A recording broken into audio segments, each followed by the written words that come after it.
जो यहाँ है वह आपको संसार में कहीं ना कहीं अवश्य मिल जाएगा, जो यहाँ नहीं है वह संसार में आपको अन्यत्र कहीं नहीं मिलेगा।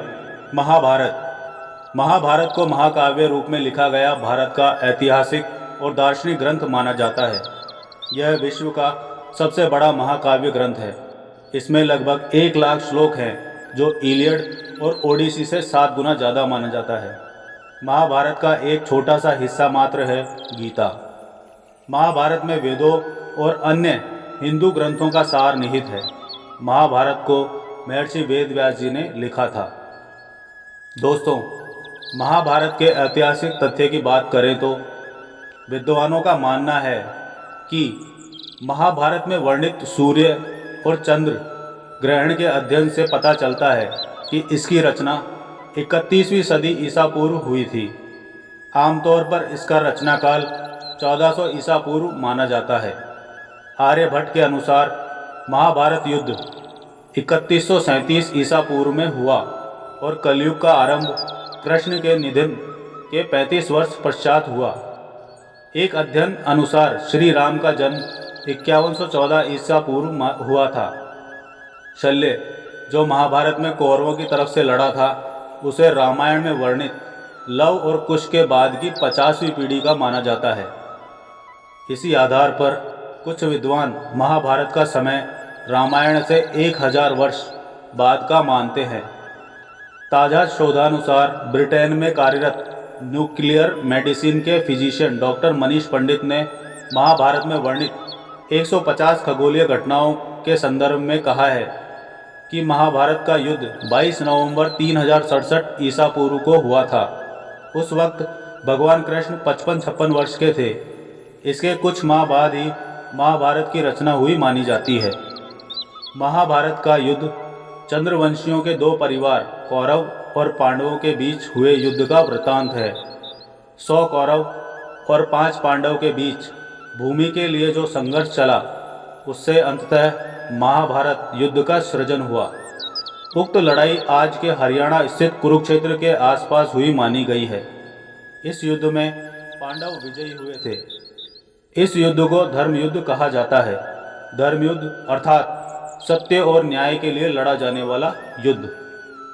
एक मान्यता अनुसार अन्य भारतीय साहित्यों की तरह यह महाकाव्य भी पहले वाचिक परंपरा द्वारा हम तक पीढ़ी दर पीढ़ी पहुंची है। बाद में छपाई की कला के विकसित होने से पहले ही इसके बहुत से अन्य भौगोलिक संस्करण भी हो गए हैं, जिनमें बहुत सी ऐसी घटनाएं हैं जो मूल कथा में नहीं दिखती या फिर किसी अन्य रूप में दिखती है। नमस्कार दोस्तों, आपको धार्मिक ग्रंथ महाभारत से जुड़ी अलग अलग कई कहानियों के बारे में मालूम होगा, लेकिन इनमें कई ऐसी भी कहानियां हैं जिनके बारे में आप शायद ही जानते हों। जानिए धार्मिक ग्रंथ महाभारत से संबंधित ऐसी ही 11 कहानियों के बारे में, जिनमें से पहली है, जब कौरवों की सेना पांडवों से युद्ध हार रही थी, तब दुर्योधन भीष्म पितामह के पास गए और उन्हें कहने लगा कि आप अपनी पूरी शक्ति से यह युद्ध नहीं लड़ रहे हैं। भीष्म पितामह को काफ़ी गुस्सा आ गया और उन्होंने तुरंत 5 सोने के तीर लिए और कुछ मंत्र पढ़े। मंत्र पढ़ने के बाद उन्होंने दुर्योधन से कहा कि कल इन 5 तीरों से वे पांडवों को मार देंगे। मगर दुर्योधन को भीष्म पितामह के ऊपर विश्वास नहीं हुआ और उसने तीर ले लिए और कहा कि वह कल सुबह इन तीरों को वापस करेगा। इन तीरों के पीछे की कहानी भी बहुत मज़ेदार है। भगवान कृष्ण को जब तीरों के बारे में पता चला तो उन्होंने अर्जुन को बुलाया और कहा कि तुम दुर्योधन के पास जाओ और 5 तीर मांग लो। दुर्योधन की जान तुमने एक बार गंधर्व से बचाई थी, इसके बदले उसने कहा था कि कोई एक चीज़ जान बचाने के लिए मांग लो। समय आ गया है कि अभी तुम उन 5 सोने के तीर मांग लो। अर्जुन दुर्योधन के पास गया और उसने तीर मांगे। क्षत्रिय होने के नाते दुर्योधन ने अपने वचन को पूरा किया और तीर अर्जुन को दे दिए। दूसरी कहानी है, द्रोणाचार्य को भारत का पहले टेस्ट ट्यूब बेबी माना जा सकता है।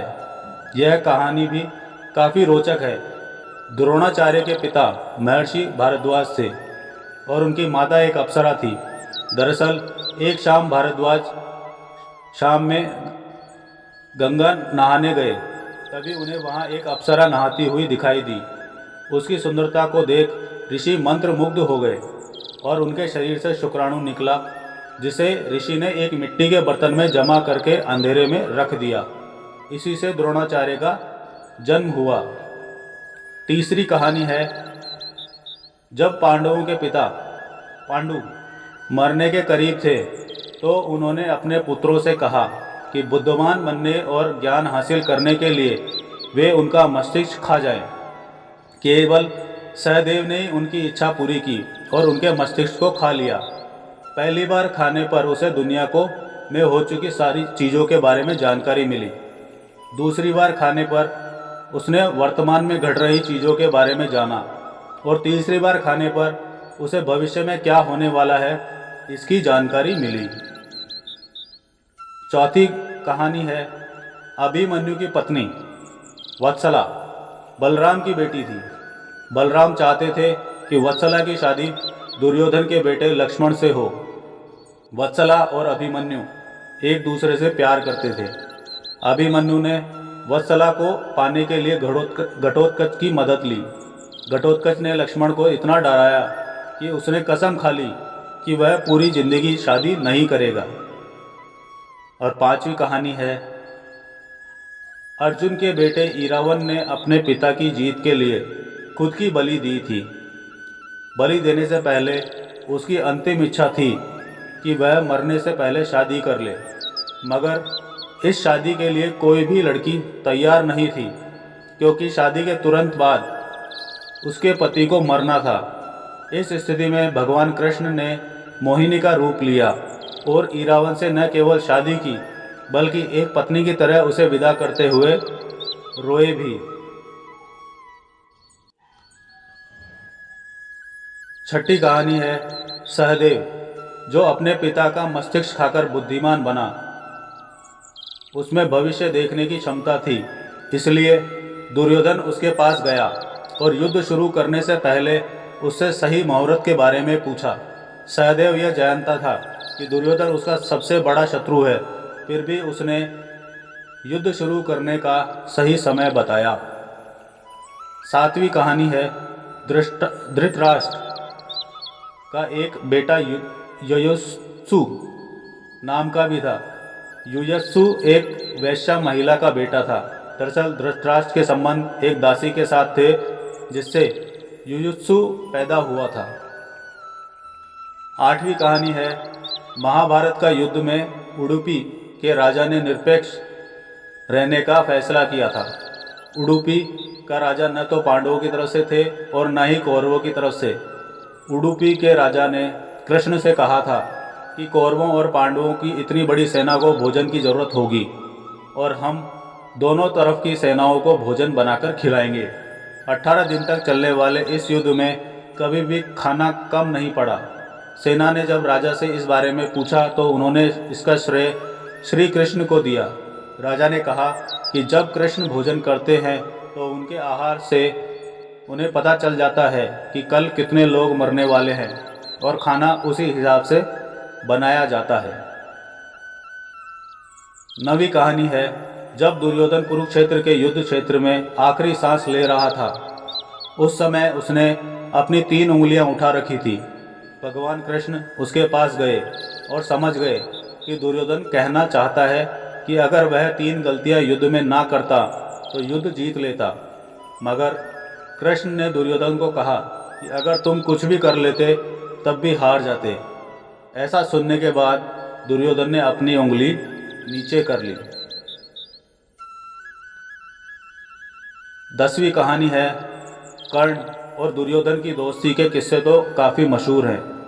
कर्ण और दुर्योधन की पत्नी दोनों एक बार शतरंज खेल रहे थे। इस खेल में कर्ण जीत रहा था, तभी भानुमति ने दुर्योधन को आते देखा और खड़े होने की कोशिश की। दुर्योधन के आने के बारे में कर्ण को पता नहीं था, इसलिए जैसे ही भानुमति ने उठने की कोशिश की, कर्ण ने उसे पकड़ना चाहा। भानुमति के बदले उसके मोतियों की माला उसके हाथ में आ गई और वह टूट गई। दुर्योधन तब तक कमरे में आ चुका था। दुर्योधन को देखकर भानुमति और कर्ण दोनों डर गए कि दुर्योधन को कहीं कुछ गलत शक ना हो, मगर दुर्योधन को कर्ण पर काफ़ी विश्वास था। उसने सिर्फ इतना कहा कि मोतियों को उठा ले। और आखिरी और अंतिम कहानी 11वीं कहानी है। कर्ण दान करने के लिए काफ़ी प्रसिद्ध था। कर्ण जब युद्ध क्षेत्र में आखिरी सांस ले रहा था तो भगवान कृष्ण ने उसकी दानशीलता की परीक्षा लेनी चाहिए। वे गरीब ब्राह्मण बनकर कर्ण के पास गए और कहा कि तुम्हारे बारे में काफ़ी सुना है और तुमसे मुझे अभी कुछ उपहार चाहिए। कर्ण ने उत्तर में कहा कि आप जो चाहे मांग लें। ब्राह्मण ने सोना मांगा। कर्ण ने कहा कि सोना तो उसके दांत में है और आप इसे ले सकते हैं। ब्राह्मण ने जवाब दिया कि मैं इतना कायर नहीं हूँ कि तुम्हारे दांत तोड़ूं। कर्ण ने तब एक पत्थर उठाया और अपने दांत तोड़ लिए। ब्राह्मण ने इसे भी लेने से इनकार करते हुए कहा कि खून से सना हुआ यह सोना वह नहीं ले सकता।